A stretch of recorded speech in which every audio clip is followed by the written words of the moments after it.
All right, and we are back again, joining Immersion on how language testing helps you find, retain, and grow top performers. Speaking today is Dr. Jacob Burtis, Head of Product and Strategy at Immersion, an automated language testing platform, and he will be sharing with us how to save resources by upskilling and reskilling current employees and what the best practices are for implementing a language assessment strategy. So over to you. All right, thank you for that introduction. Just following up on that, I would love to relay to you my passion for learning and development. So my PhD is in instructional psychology and technology. And so most of my work, my thesis, was focused on how to effectively use technology for the betterment of learning. And while I applied a little bit of this in an educational and academia space, most of my career has been dedicated to corporate and adult learning. So I'm very excited to share some of what we've been doing and some of what we've been learning with you to show, again, the value that comes, especially in a multilingual workforce, which, I mean, that's becoming more and more the norm across the world, why it's important to focus on language as a skill, and what are some of the pitfalls and ways to overcome the pitfalls when working on upskilling a global workforce. To start, I would love to have a quick poll. How do you currently evaluate the language ability for your team members and your employees? So I'll go ahead and let this sit here just for a minute until we start seeing the poll results coming in.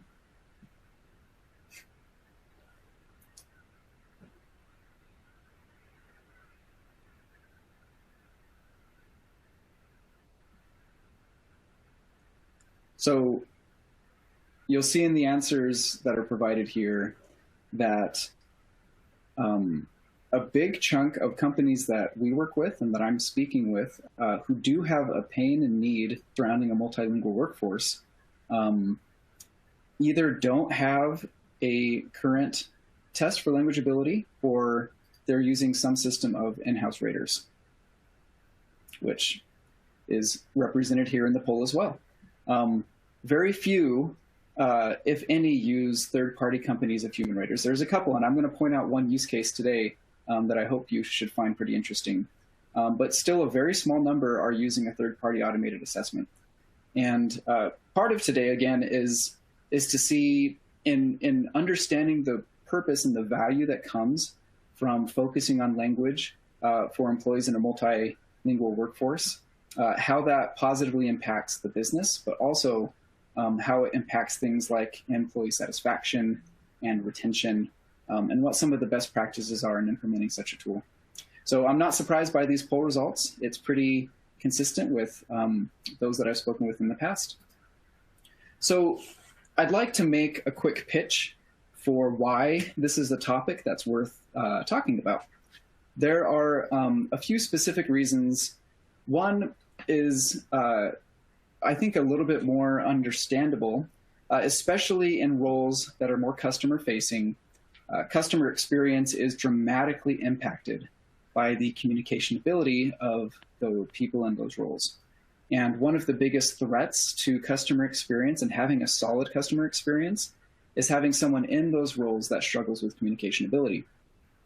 There's some interesting research. There's a 2018 Gartner study that shows that almost 2/3 of companies interviewed, and this is about over 2,000, I think about 2,300 companies were interviewed in this study, say that customer experience is one of their most competitive advantages.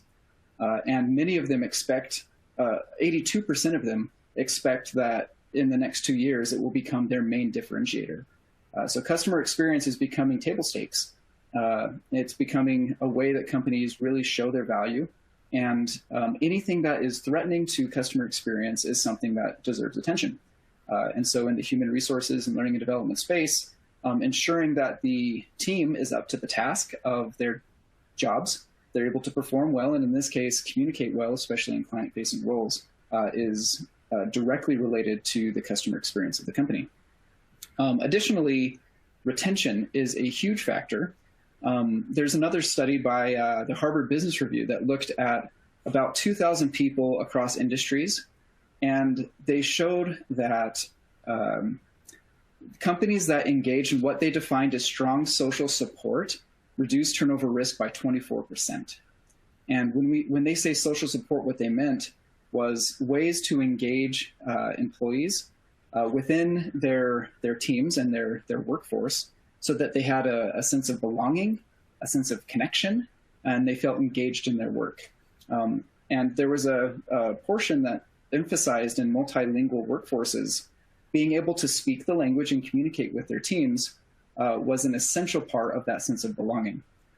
This increases job satisfaction, and it reduces the risk of turnover, increasing retention. And another really interesting study looked at the efficiency and productivity losses that come in workforces that experience language barriers.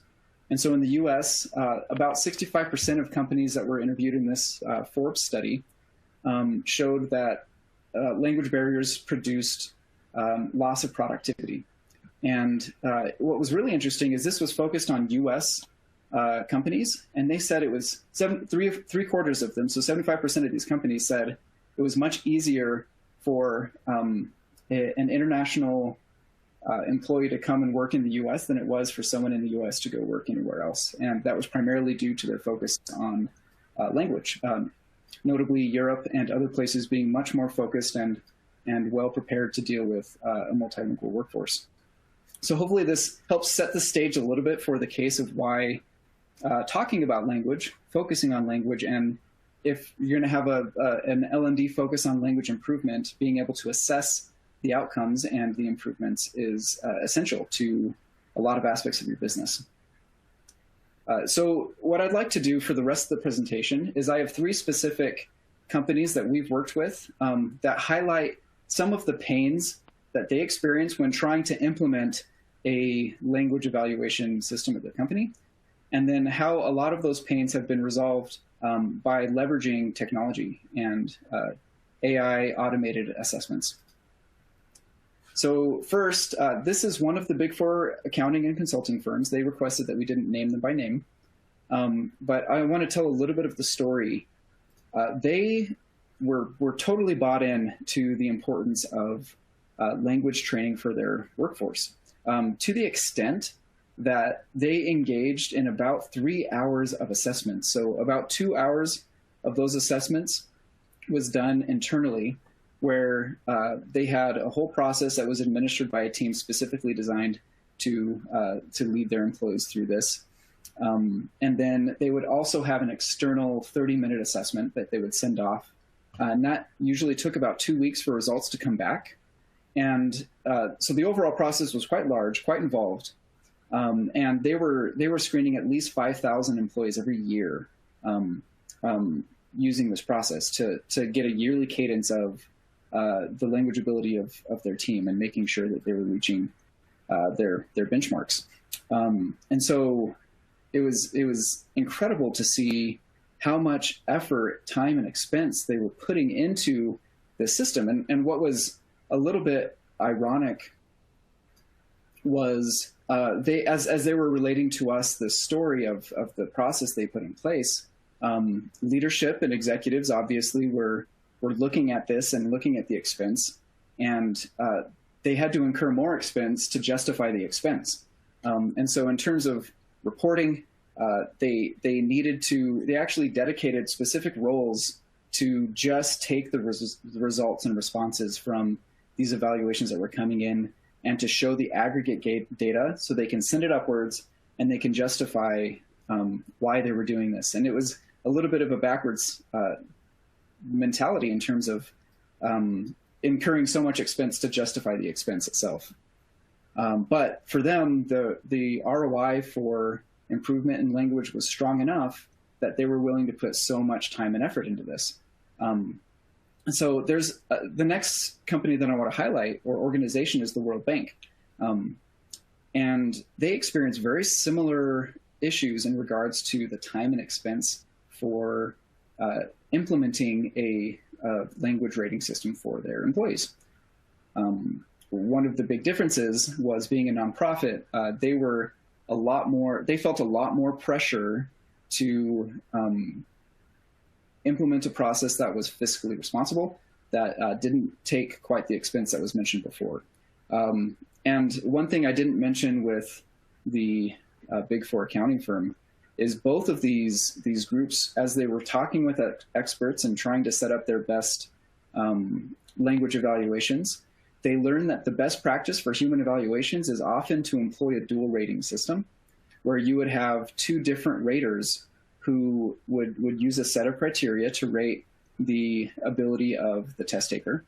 And in cases where there was a significant enough difference between the two raters, they would actually invite a third arbiter to arbitrate between the two raters. And as you can imagine, it's incredibly time intensive, and it takes not only a lot of time both from the raters and the test takers to engage in this process, but the administration of the process and making sure that there's systems and processes in place to keep everything straight was a significant burden.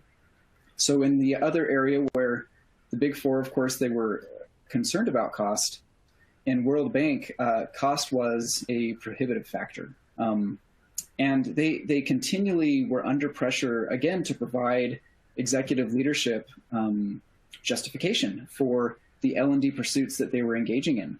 And they saw the need for evaluation as part of their language L&D training as essential and crucial. Without being able to evaluate their learners, they couldn't show that they were actually making a difference and making improvement. What was a little bit of a catch-22 situation in their story is they got to the point where leadership was requesting more incremental data. They needed to show at a pre and post level that their training sessions were actually resulting in improved language outcomes. And on the flip side, the L&D professionals were asking leadership, saying, great, we want to show you this, and we do believe that we're making an impact, but we don't have the budget to do a pre and post language assessment. We can just do one language assessment for these learners at the end of their sections. And so they got themselves into a little bit of a stalemate, primarily because of the expense and cost. And so it was really difficult for them to ask for more budget without being able to give the data that leadership was asking for that would help them give more budget, if you can understand a little bit of the catch-22 that they were in. And so another problem, and this one's really interesting. This is a group that is in South America. They primarily focus on call center agents who are supporting U.S. companies or English-speaking companies. And they understood, especially in their use case, where language was really one of the primary skills in terms of job performance of their agents, the importance of evaluating language and also helping their current employees improve. Because not only is English in their use case incredibly important, but they also found that in the call center industry, turnover is incredibly high. And so they had a problem in terms of getting the right people in the right seats, but then they had a problem keeping people in the seats. And so they really felt the pain, and they were price sensitive. And so they found a solution where they would take video responses of their team members, and they would literally via email send videos of these responses to a different company who would have a team of raters watch the videos and then respond back via email a score from 1 to 5. And the 1 to 5 score wasn't tied to any specific language scale or criteria, and it often took 48 to 72 hours to get the results back. Now, the use case for this company, for the OfficeGurus, was that they had a tiered system for their agents, and as their performance improved, specifically with language, they needed to show, or they provided incentives such as increased pay, increased flexibility in hours. And so there was real world consequences for upskilling in this case, specifically for your language ability. And what they found is about half the time they got the results back from this third party, they couldn't make sense of the 1 to 5 score. And so what they ended up doing is saying, well, we think about this percentage of our workforce ought to be moving on. And so what we're going to do is take this top percentage based on the scores, and those are the people that we will advance to the next tier and give these incentives. As you can imagine, having it not based on specific criteria was really demotivating for a lot of the employees, and they were struggling even more than other call centers in terms of employee turnover. Also, they had suspicions, especially because this was a video-based system, that there were factors such as looks and gender and potentially even race that was biasing the results from the ratings. And so they were really concerned about the system. They knew they needed it because language was such an important factor. But within their price range, they really struggled finding a solution that worked. And so just to summarize, these are 3 of the main challenges that we've encountered as we've worked with companies who are working on specifically language learning and development within their workforces, is the cost and expense, the difficulty securing budget, preparing reports and really giving the justification that there is a significant ROI in focusing on upskilling your workforce, and then also removing the bias and subjectivity that's naturally inherent with a human-rated system. And oftentimes you get a specific correlation between the effort and expense you put into a human-rated system and the amount of bias that you can reduce. So usually the less qualified or the less expensive approaches to human rating increase significantly the risk of bias. A lot of the expense of human rating actually is in training raters to act less biased. So let's talk a little bit about these specific use cases and the ways that they were able to overcome these challenges. So for the first one, the Big Four accounting firm, as I mentioned before, their system, they were able to afford it, but it was incredibly expensive and time intensive, where to the fact that they had specific roles and departments whose job it was to administer this language evaluation system connected to their broader L&D initiative. In implementing an AI solution, they found that in a 15-minute AI language assessment, they were able to get equivalent results that they were getting from their 2 to 2.5 hour human-rated system. And obviously for them, this was a game changer. It significantly reduced the time per employee and the administrative overhaul and burden for them. And what this did, as they related this to us, as they began using the solution, it didn't mean that they reported back to leadership and say, hey, guess what? We don't need the as much L&D budget as we did before. They were able to take the budget that they were expending toward assessments and evaluation and put it more toward the training program. So not only were they becoming more efficient in evaluating and being able to apply that evaluation more broadly, but then they were able to use the excess resources toward things that their team was uniquely suited to help their employees, more focused on training and building curriculum that actually was specifically geared toward improving outcomes for their employees. And so it was incredibly great to hear from them. The reduction in cost meant they could focus their resources on other more productive areas because there was a better way to do the assessment. In the World Bank's case, their main problem was securing funding. They wanted to do a lot more with assessment and evaluation than they were able to. And so again, by reducing their costs, they experienced very similar reductions in cost while maintaining the same value by implementing an automated solution.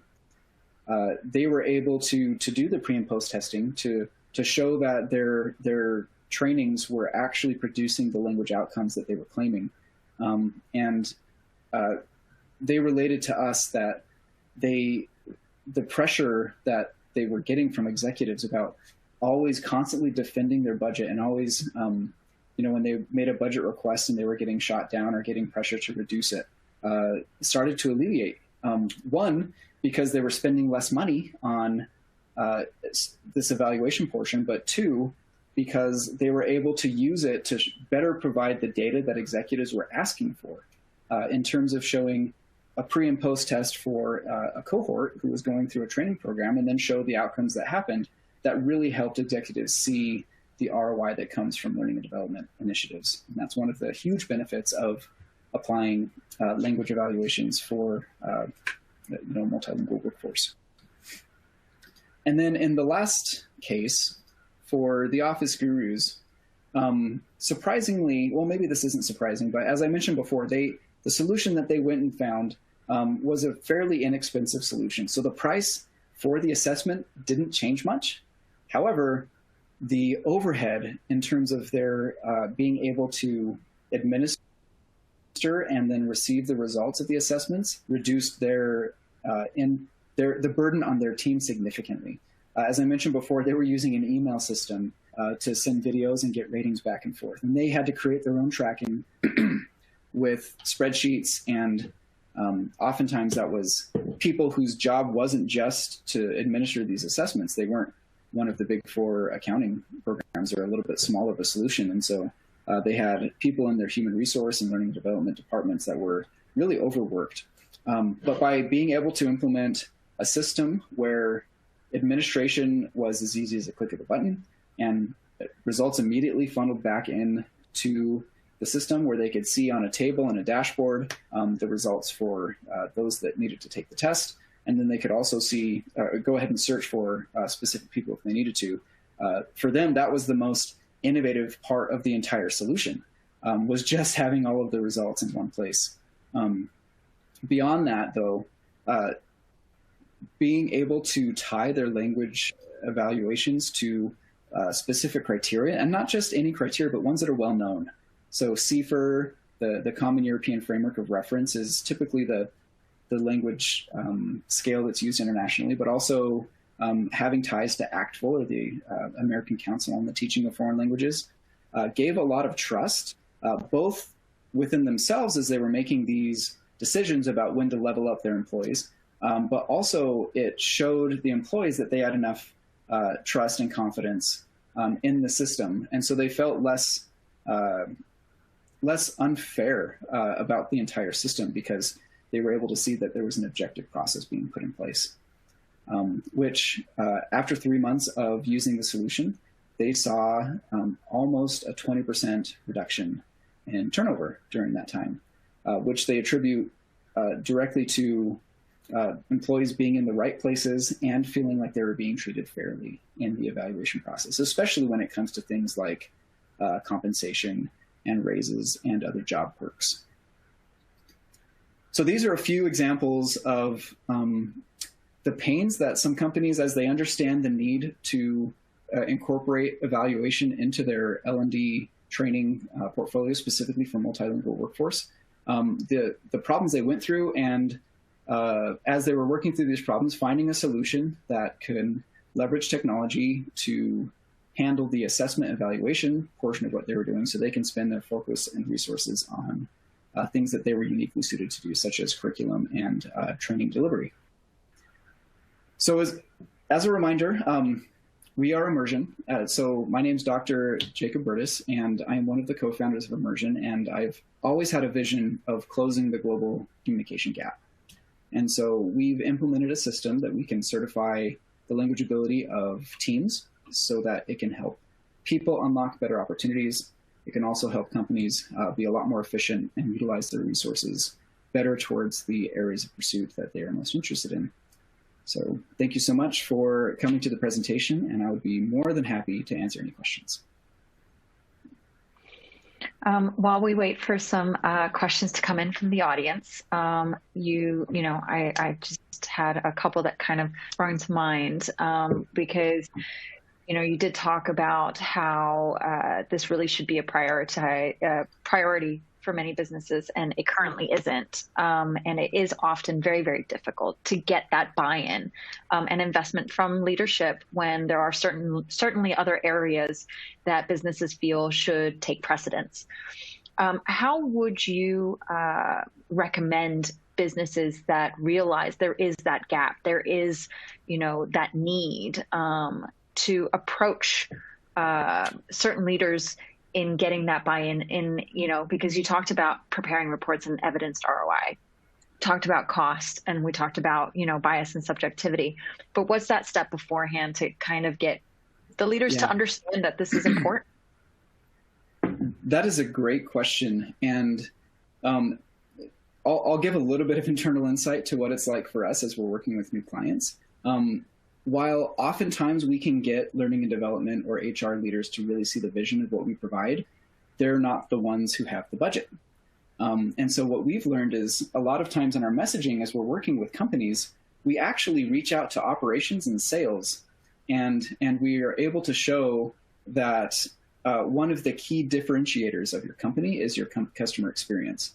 And if any of your client-facing roles have the risk of communication barriers, that is a huge threat to your customer experience, which means you're going to build a reputation for having communication barriers and problems. On the flip side, if you're able to put explicit, specific focus on making sure that your communication is solid, your company can build a reputation for agents that are easy to talk to, for people that are easy to interact with, whatever the company or industry is. So I think really helping them see the vision that you can actually win more deals. This is a competitive advantage to have that reputation and to be able to lead out as you're working with your different clients saying, hey, language, not a problem. We've got that covered. Here's how we're implementing this process. And so as operations and sales can really catch the vision for how this can improve their work, they're often, unfortunately, a little bit more influential in terms of budget. And so they can use the influence to come together with the HR department or L&D department to provide the budget that's needed for this. Yeah, I think that's a great approach. I mean, obviously, when you look at any business nowadays, particularly given the pandemic, there's been such a such a strong focus on customer experience and the way that we're able to target certain demographics that we might not have necessarily been able to tap into. But of course, I think one of the key things is it can be challenging to focus on one particular area. And I'm sure with your contact details here, people can reach out to you and ask you multiple questions, maybe in being able to dive into those specifics and prioritizations. Unfortunately, that is all we have time for today. But thank you so much, Dr. Burtis, for your time. And I really appreciate the insights. I think language is definitely an area that we need to focus on a little bit more. So without further ado, anyone who has questions for Dr. Burtis, please feel free to reach out to him via the email that he's has on the screen here. If you have any questions that are directed to him, you can either contact us as well, and we'll be able to send it over to him. But thank you so much for your time, and we are off to our last session. Just click the link on the bottom right-hand corner, and we'll see you at the last session in a second. Thank you.